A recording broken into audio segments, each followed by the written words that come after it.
Today the topic of the discussion is going to be sales distribution channels and the e-commerce strategies.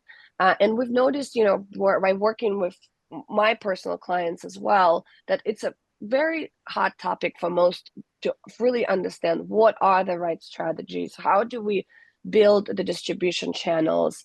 And when we are on e-commerce, how do we make sure that we present ourselves, and where do we present ourselves, and where do we put our money in so that we can get the ROI and make sure that we are actually performing? So I'd love to kind of open up our discussion with some of those discussion points. And the first one I would love to kind of bring up to the group and hear some of your guys' stories, so that we can be able to learn from one another, is to really identifying what is the most effective strategies has been for your guys' brand. So Hugh, I'm going to pick on you first. So if you don't mind starting off on this one, and kind of sharing, what kind of sales strategies were more effective for your business, and feel free to share what did not work, because I think that's also going to be equally important to learn. Well, name of my company is Brella LLC, and we make customizable unisex rain jackets. Now, everybody says, I don't know what that is. You know what a poncho is? That's a unisex rain jacket, it's a rainwear. But what we've done is shrunk it down so it can be unisex to a jacket, which reduces inventory for the retailer. Trying to get it to market has been a challenge. Our first distributor was Walmart. That's the good news. The bad news is it was Walmart, because everybody, when you tell people that, they say, well, that's where brands go to die. Well, they approached us, and 2 years ago, I wasn't going to turn them down. And if you decide to go with big box, let me just give you some advice. Make sure somebody that you work with as an employer contract understands supply chain and UPC and GTIN codes, because if you ship something and that code is wrong, it will not be deemed to be received and you will never get paid. And you can lose a lot of money just because mechanically things aren't working in the supply chain. We've vacillated between selling direct and selling to distributors, and big box, as everybody knows, they're kind of fading. We got into Macy's in January, finished our onboarding. We're about to go live, and they shut us down. They said we're not moving forward, and 2 days later they announced they were shutting 150 stores. Don't know if it's related, but maybe we'll be delayed. But if you get into big box, you probably, unless it's based on your price point, don't plan on getting into the stores for the first 1, 2, or 3 years. What they normally do will put you on their website, which costs them nothing. They don't take title to the goods. And if somebody goes into their website and buys it, they take a commission, and just like Amazon and others. But you get the opportunity for all their customers to zero in on your product. So you're probably not going to get on the shelves initially. And again, it depends on your price point. My price point for Walmart is too high. For Dick's Sporting Goods, it's fine. Okay, so knowing your distribution channels and the price points of those distribution channels is very important, because you may try to get it into a channel you want, but you'll never get in the stores. My raincoats sell for $99 to $199. I'm thrilled to be in Walmart. I'll never get in the store because of the price point. So understand the price points of the distribution channels you're trying to get in. That will determine whether you ever get into a store. And you have to decide whether you really want to get into a store or just go online with them. If you go online with them, they're not going to give you a purchase order for anything. You got to buy the inventory. And when you buy the inventory, it's all on you. And then they'll put images of your product on their website. And if it sells, they win and you win, but all the money is on you. So initially, none of these people will give you a purchase order. They'll say, go buy 500 units, 1,000 units. We'll see what happens, and go from there. So you can develop all the strategies you want. Your strategy is going to be determined by what the market will tell you it will bear. So what Walmart does may be different than Kohl's and Target and Dick's Sporting Goods and 5 or 10 others, okay? And so, but understand that more than likely, if you want to get into big box, it's going to cost you a lot of money because you're going to be buying the inventory for them to hopefully sell. They're not going to take title to it. So hopefully that helps. Hugh, thank you for sharing that. And then, this kind of presses me to a question, right? So we would, regardless to what you just mentioned.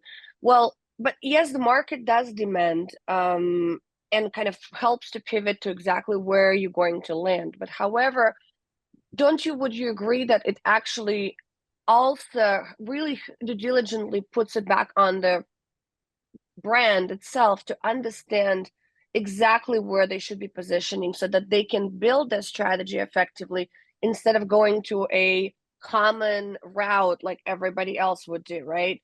To your Right. point is, if we are looking at sales strategy of wholesale as an example, what does that mean in terms of, do we go straight to the big box retailers, or do we actually take baby steps, be able to build the momentum and customer response and sales, to which then we can be able to prove our product in the market, and then develop it to potentially starting from the boutiques business, then potentially getting into the specialty stores, and then potentially getting into distribution, and then from there going to big box.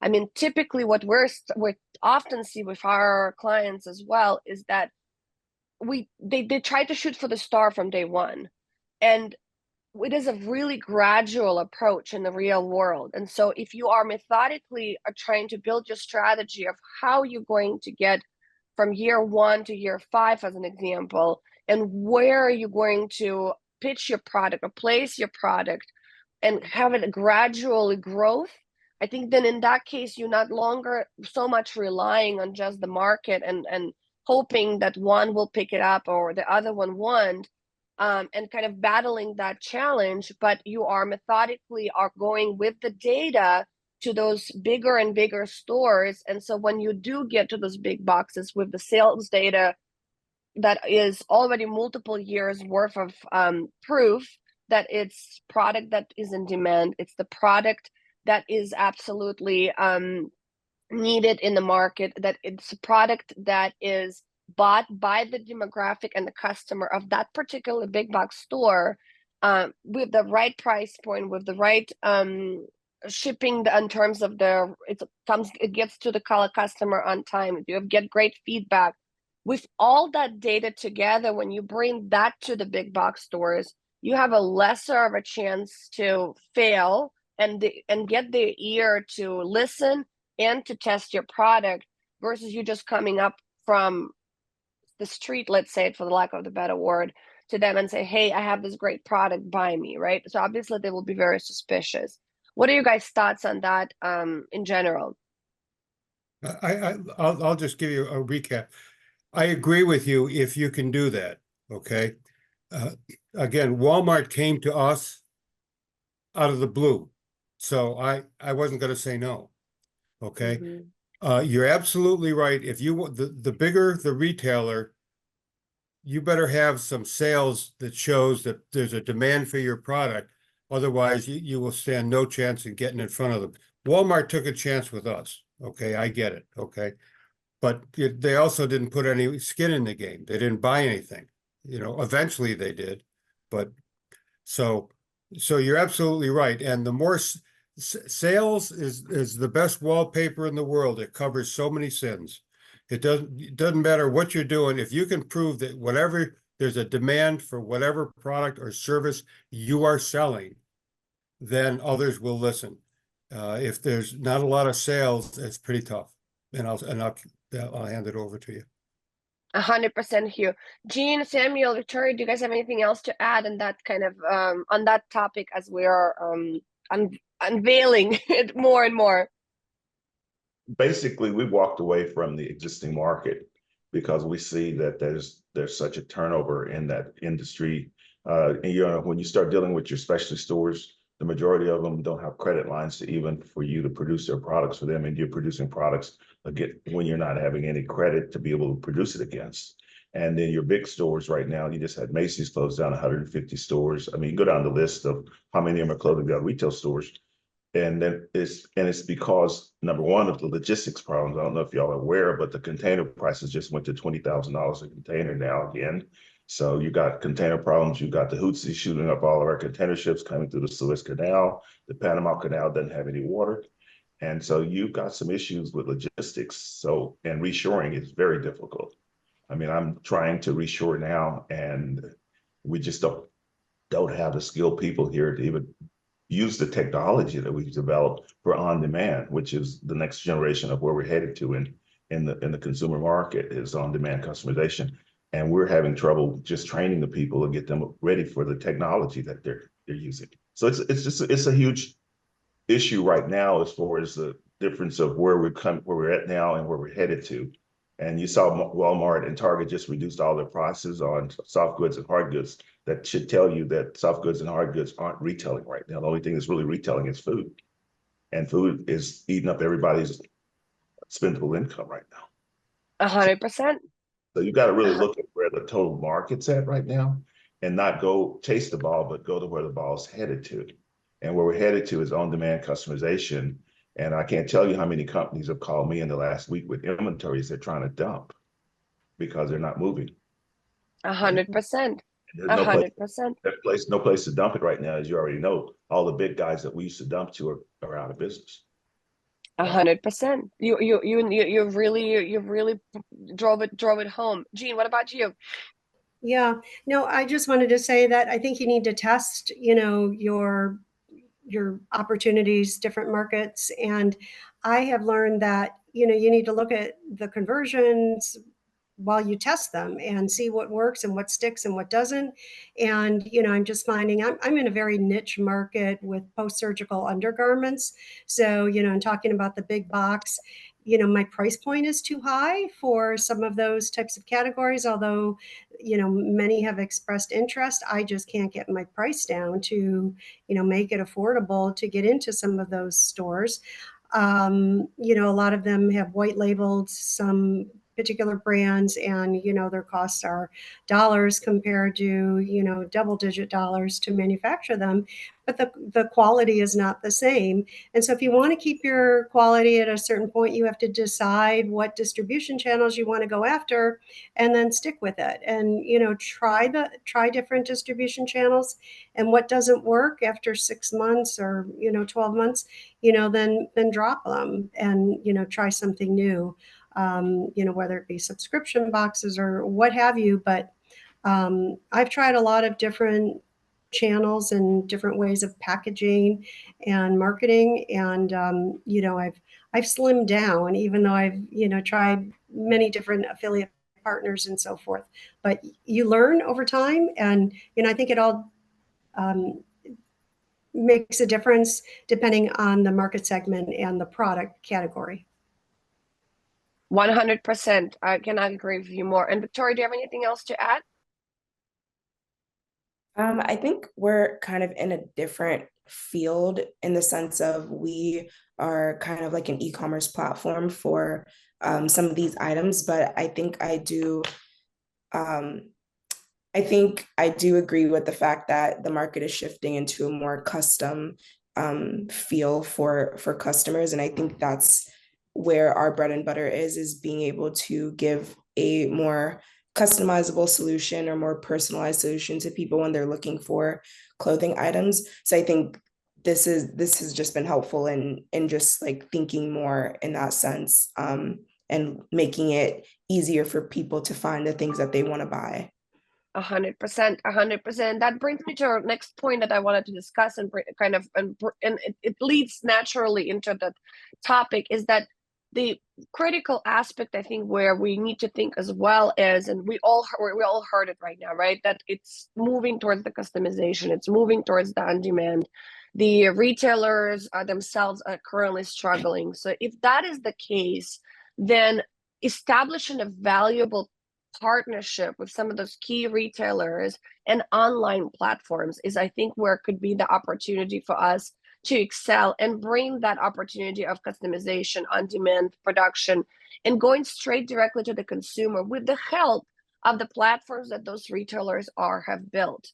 And even though we do tend to shy away from the fact, well, we don't want to go direct to consumer, some of our brands are saying, because we don't want to have investment in the inventory. We don't want to have that tie up our cash with the inventory that potentially might not sell. And it's true, when you go into the wholesale, you get the order, you produce the order, it is absolutely easier on that particular sense, but you lose control as well on how your brand is presented, who you're selling that brand to. And you kind of at mercy of what the retailers will do in terms of how they'll merchandise it and how they will be able to position your brand among everything else that they already carry. So I think there is a huge opportunity for us to really look at some of those, same as Macy's.com, same as you mentioned, Walmart.com, Amazon as a huge beast in the industry, as we know, Zappos. There's so many platforms that even the big retailers kind of created, where you as a seller now able to actually come into those platforms, create your own store on those platforms with a minimal amount of marketing compared to everything else, paid marketing compared to everything else that you would be able to spend, whether you do it through social or whether you do that through Google. You are now able to have direct contact with the actual end consumer. The other beautiful part about it that people don't consider is that we are trained as a consumer in today's environment that we go to those platforms automatically for anything that we need day-to-day basis.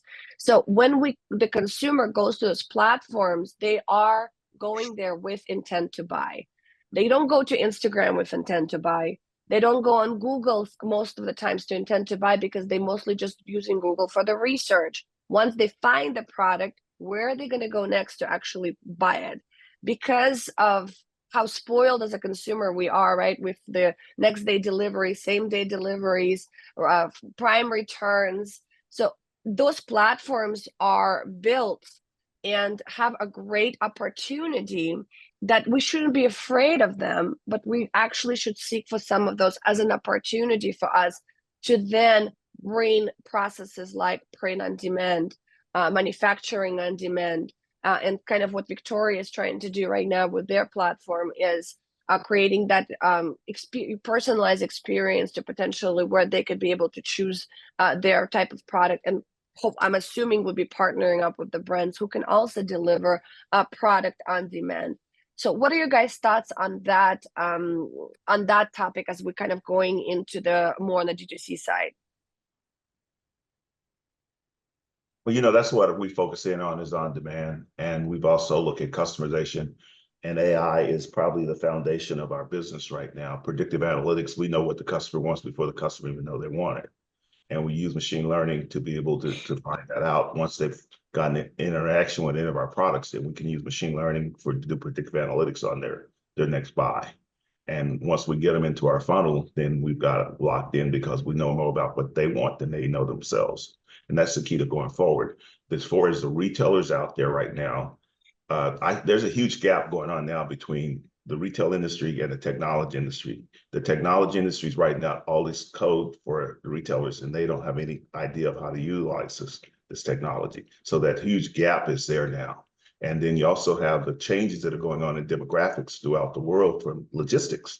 And, you got China right now, which is where most of the goods are produced, especially for Amazon and Walmart. Walmart is 20% of China's GDP, 20%.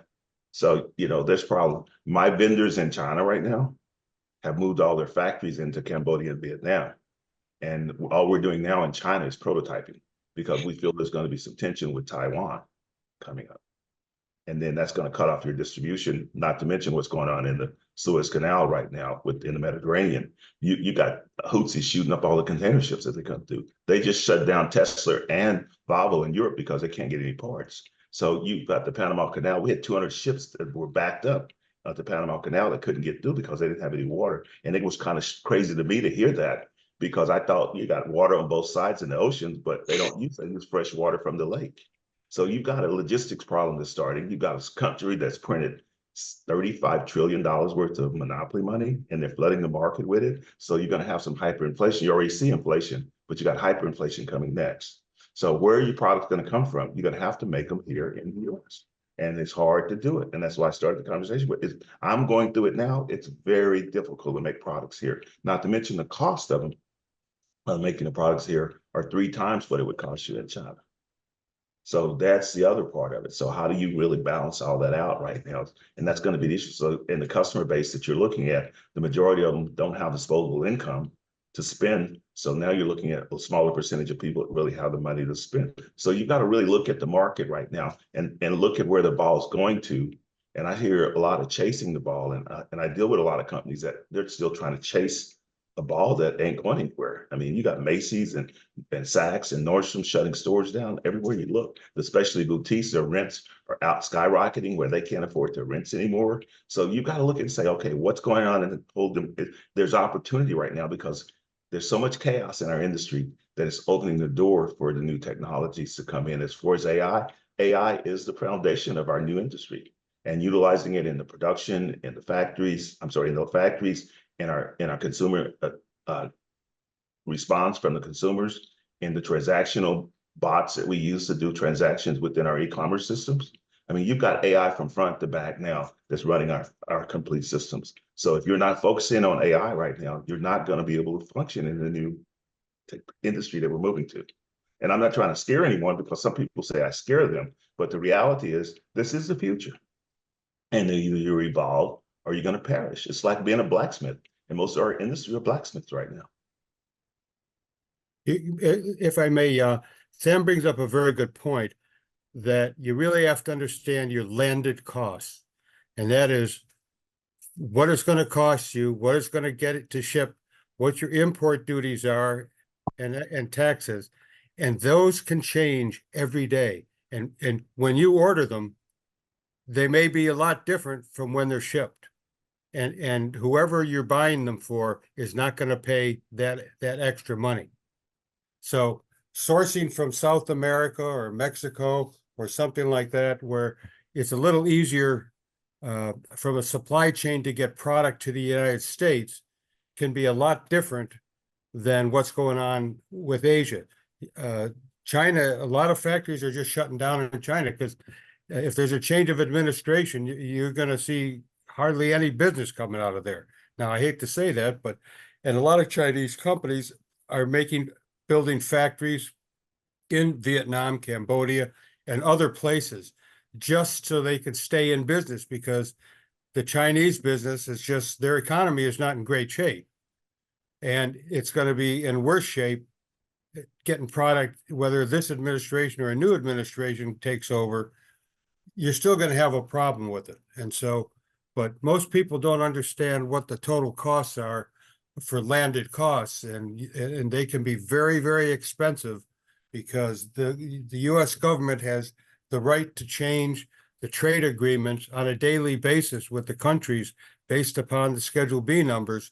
So, you can order it with 0% taxes coming in, and it might be 45% taxes by the time it ships.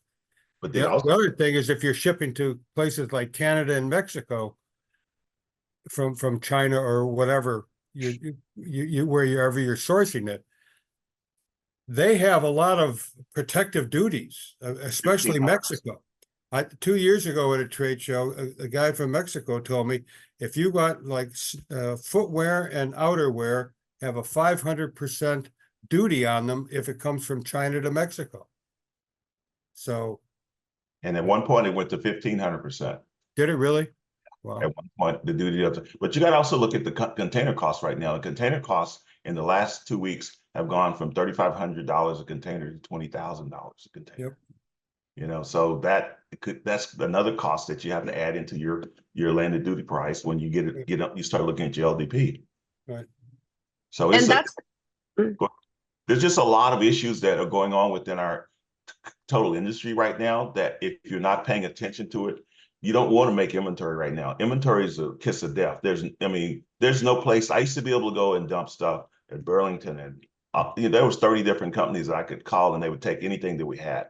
I have companies calling me every day. I don't know. There's no place to dump it, especially if it came from China because of the duty that we have to. The Chinese have. I'm sorry, the Mexicans are protecting their country right now. Most of the countries are. 100%. And that's also, as you guys brought up, the cost factor, a lot of our entrepreneurs who come to us, like they do talk about and get scared about the on-demand aspect because they say, well, we don't make the profit margins as our profit margins or product margins are much lower when we're going to go on demand. Well, the counter question that I always ask them, well, would you rather make less money upfront but have no inventory to deal with and test your market until you actually get the momentum and you know exactly which styles are going to be for sure a sell to which then you can produce them to bulk, versus you are upfront, yes, you're going to have a good product margin, but if that inventory did not sell, it will deplete all of the profit that you actually potentially would have made and you lose money. So that's kind of brings up a really good point on that as well. So sometimes, especially the people who are starting up their businesses and they're starting up their kind of the initial supply chain and inventory, building up the inventories, to think about what can we do and how much of it can we do on demand. I mean, on demand doesn't mean just printing on demand or embroidering on demand is what we typically think of. There are more and more companies in manufacturing are set up now who are actually can do cut and sew on demand, knitting on demand if you're doing sweater knit type of product. There is so much that is customization now that's available because of the digital tools that are now available for the manufacturing purposes as well. So I think that's definitely the future to go into and not to be scared, but actually use that as a opportunity to be able to build business more sustainably with managing your inventory seamlessly. And the big question that what I'm hearing everybody's bringing up is the optimization of the distribution logistics. To Samuel's points, to Hugh's point, we are seeing ginormous shifts in the economics and politics all over the world. So it is very critical to understand where your current supply and distribution channels are and how are you going to optimize it and have the backup plans now. Not don't wait till it's going to get worse. Do it now so that you are able to shift, especially if you're on your 20%, which is that drives 80% of your revenue, which I call them bread and butter of your business, making sure that that is definitely secured in regions in different countries, or potentially bringing it back to US manufacturing it, to be able to then sustain and be resilient when all of this happens and unveils further and further more in the next several years. So absolutely 100% agree with that. And if anybody wants to add, I'd love to just open that up as well. Jean, do you want to add anything to that? Yeah, no, just really that I agree with what you said. I ended up doing exactly one of the suggestions that you made, where I started and tested here locally. I did evaluate many different national manufacturers, and I ended up selecting a company here in the New York market close to where I'm at because I wanted to be able to touch and feel the garment, see how it was produced. I did use a lot of digital partners for cut and sew, etc. But, for the most part, I wanted to see what the end result of the product was like. It's a unique product. It's using magnets for closure. There were things that I wasn't comfortable to manufacture it overseas for my first production run or second or third production run, that sort of thing. But while I did that, I also began discussions with overseas companies. And so when I was ready, I did test and do some samples overseas to see what the quality would be like for some new designs and to see how I could bring the cost down. So, but then, what's happened since is, people aren't willing to take the bulk orders, as you mentioned. And, in my category, it's drop ship now. So things have changed post COVID, and the specialty stores aren't taking the big POs for some of the mastectomy bras and things like what I was working towards.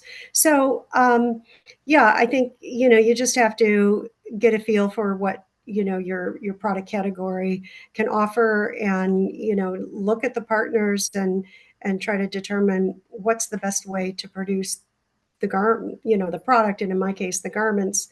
Some might be best done, produced overseas, and some might be here locally. I've tried to keep my brand made in the USA as much as possible, and so right now it still is.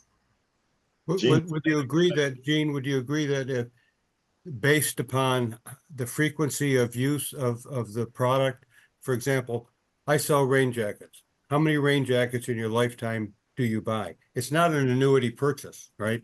Right, it's kind of like There, mine. there are several products in the medical industry that are annuity because you wear them once, you throw them away.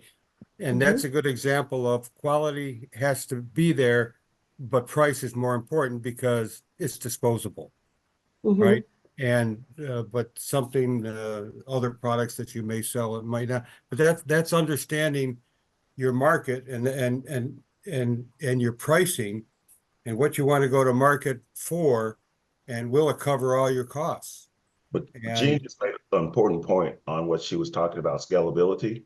And what most companies come to me with is they've got an order and they got a test order, and then they got a back order for the company that they had gotten the test order from, and they can't scale to the numbers that they need to scale to. And what you've already were talking about a minute ago is testing out factories with sampling before you have to get to that point. And that's where that's where you're not chasing the ball. You're getting ahead of the ball and going to where the ball is going to. And that's the point that I make is right now, everybody has to look at where the ball is headed to in their businesses and take that approach versus chasing it. Because if you're chasing our industry right now, you're going to be in trouble. Yeah, I've already developed a digital product, a virtual try-on of my bra. I have it, it's even posted on the website, but I haven't decided exactly what's the best use for it. It's undergarments are very difficult apparel to try on because the fit is really critical. It's not like trying on a t-shirt or a dress and being able to just or going and buying, dressing up your interior design of your living room and placing furniture in different places. So, AI comes into play, but I've created a great, model using the Phygital, model of my Nina bra as an example, 3D vision, and if somebody wants to try it on, they can.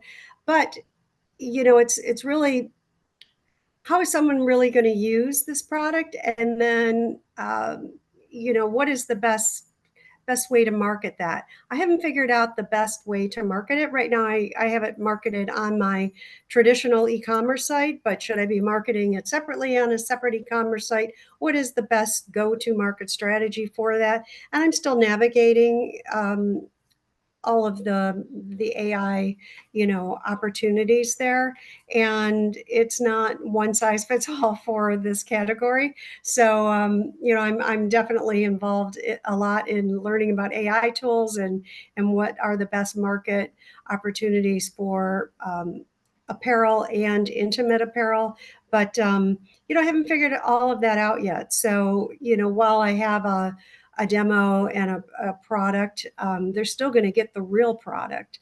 And so, but it's just to expedite the sales process for somebody who's diagnosed last week, 2 weeks ago, and they can, quickly try on the garment and see if it works for them, because this week they're going into surgery. And that's the real great benefit with something like this in my category. It's not the same for everybody, but for me, that would be great.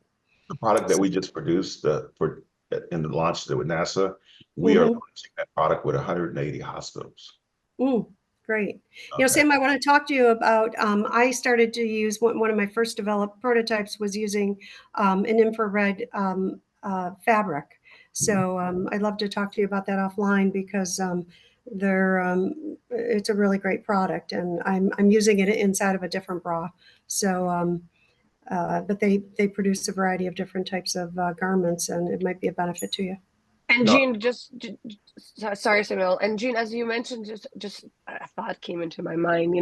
As you were saying, well, how do I market it? Where do I position it? Do I create separate site? What do I do? I mean, I see it as being an application that could be downloadable by all of those medical offices that are doing the procedures, right? That are diagnosing those patients and telling them, hey, you're going to have the surgery, where they could just hand it off on their iPad and say, hey, by the way, while you're sitting and waiting and filling out these forms, here is this opportunity for you to digitally fit this bra that you're actually going to need when you're going to walk out of that surgery. I mean, I think that's your opportunity. Wouldn't that be ideal, Yay? Because I didn't that's experience that. And you know what? Even though mine was, 10 years ago, my bilateral mastectomy, women today still don't experience that. The physicians don't care about what you wear. It's about, making sure that you're well and doing the surgical procedures. And they're just given what the hospitals are procuring, and they're not procuring anything that may be the best and the greatest undergarment that's out there, the most contemporary, fashionable, etc. Sounds like you have an opportunity right here. I mean, I've been working it, but there's a gap between the medical suppliers and the people that are the buyers in those industries. Correct. And people like myself who are the fashion forward designers trying to change an industry that's very traditional and using utilitarian type garments. So that's been my challenge, and it's been very difficult to break those grounds. Yeah. But as we know, if we take an example of the pharmaceutical industry, right, you got to win the heart of the physician, right, of the actual. You got to make them believe in it.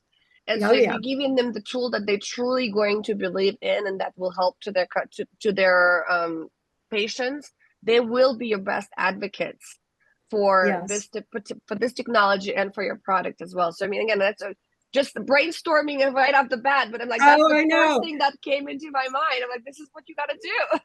My first plastic surgeon, nominated me for the American Society of Plastic Surgery, one of the awards that they give, because he thought it was so innovative. But how many physicians out there that do that? It's really opening so many doors. It takes time, and it takes time. So and that's only lots of medical conferences. Yeah, that's one channel for me. I've got the healthcare, I've got the retail, and I've got adaptive, and my garments are also worn as activewear. People that haven't had any type of breast surgery, they just like them because they're comfortable. So it's really a cross-channel opportunity for me, different distribution strategies for all of those, and so it's different market niches, if you will. Absolutely. But, yeah. And one thing I want to kind of, leave on all of us to kind of also think about as we're discussing all of those different type of opportunities and distribution channels is that try not to do them all at once. Start with one, win that, and make it perfect before you move to the next one. Because another thing that we often see is that brands try to spread themselves too thin, and they try to attack multiple distribution channels all at once. And then they are not able to succeed as well as when they're actually putting all of their focus on one, and methodically then another, and methodically then another, and continuing to grow that chain. So I just want to kind of leave all of us to think with that. And lastly, I want us to kind of talk briefly, I know we're getting close to our time, is how do we navigate the complexities of the e-commerce and maximizing the online presence? One of the things, again, starting to think is knowing your focus. Try not to be in every platform, on every channel, on every possible presence where you can be online. It does not work. You got to understand where your customer is. You got to understand where your customer is with intent to buy on a daily basis. So that's where you're going to start building your strategies and figuring it out how you're going to maximize that online presence on those channels first. And that might be starting with one, maybe two, but try not to be everywhere all at once, because that's exactly what we're seeing as a common pitfall of many companies and startups, especially, who are so conflicted by all the noise and what other big brands are doing, and they're seeing them being everywhere, but they don't realize that it took years and millions of dollars to build those channels to be everywhere, and after some time. And if you are especially doing it on a lean budget, you're potentially maybe doing it even in a small self-funded budget, you want to be very methodical and strategical, and finding a one channel that where your actual clients or customers are, and building that and doing one channel at the time. How are you guys feeling about and any other feedback to anyone who's going to be listening to this video as well? How do we navigate those complexities of the e-commerce channels, and how do we maximize the online presence? I don't want to dominate the call here, but I just want to say, yeah, don't spread yourself too thin, and don't launch too many SKUs at once. I did have that feedback when I started. I even started with 10 colors, and I was determined to do it, and I did. But I have to say, the advice that I got from mentors, I should have launched with 2 colors, black and blush. But, I can't say my other colors have really taken off and done well, but black and blush have been the basic, bestsellers. And, you have to launch with, the minimal and the best of the categories. And then, yeah, as you mentioned, not too many distribution channels, and stay focused. I agree with that. 100%. If I may, Jean, to your black and blush, 2 very simple colors. And once you get outside the norm of what people buy, you have to go through an education process. That education process is going to add time to your sales cycle. And so if you want to be the 200-pound salmon going up the Columbia, you can. It's just going to take you a lot longer. So if you go with something that people are somewhat familiar with and feel comfortable with, even though it's a new product, then you have a higher chance of being successful. And because I did exactly what you did, Gene, and I only did it because that's what Walmart wanted, and I spread myself way too thin. Gene, we always know on our cuts to do 50% of our cuts in black. Because black is, if you end up at the end of the season with anything, you want to end up with black. I can dump black quick, and I can turquoise and purple, especially as the season is already passed. So you always want to overcut. If you're going to overcut or cut, your depth should always be in black. Yep. That's a great. That's a really great point. Victoria, do you have anything to add? Because as you guys are building that type of a platform, and that's going to be an interesting spin for you guys as well, right? As to understanding the patterns, and in terms of the colors, and in terms of the sizes and everything else, shapes and forms. And to your point, to everybody's point, lean. Think of lean, whether it's a lean design model for your initial assortment, or expanding of assortment, how you're introducing, to your point, those colors. Same thing as materials, right? Make sure you're grouping the materials and to fabric groups that you are able to maximize your fabric spends across multiple styles, and not just and have multiple materials in your assortment. It is definitely not a strategic winning strategy when that comes to mind. And there's so many different merchandising strategies that we can discuss, and I believe we do have one recording already with one of the roundtables that we talked, and we'll have many more going forward, because it is a pressing topic of how do you build those assortments that are high driving sales and profitability as well. I 100% agree. All right, guys. Okay. Go ahead. No, I Victoria, thought you go were ahead. asking. No. I am asking you. Yes, sorry. I think I resonate with what everyone has said about starting lean and not trying to do everything at once. Like, I think for us, we want to be able to help people with all different types of styles, but just starting with like one or two and like making sure we're not having too many different brands on our platform, so that we could just figure out what works for this group of people and then scale from there. So I think that that definitely resonates with what we're trying to do, and not trying to fix everyone's problem at once. Victoria, what are you guys focusing on as far as the customer experience? What is that customer experience? So it's, I think the best way to explain it is kind of similar to if you've used ChatGPT or Perplexity, where you kind of have this assistant that can help you through what you're looking for. So let's say I'm looking for a dress to go to a picnic. I can type that in and it kind of understands the type of clothes that I like and the kind of clothes that I've bought in the past. And then it can suggest clothes to me based off of that.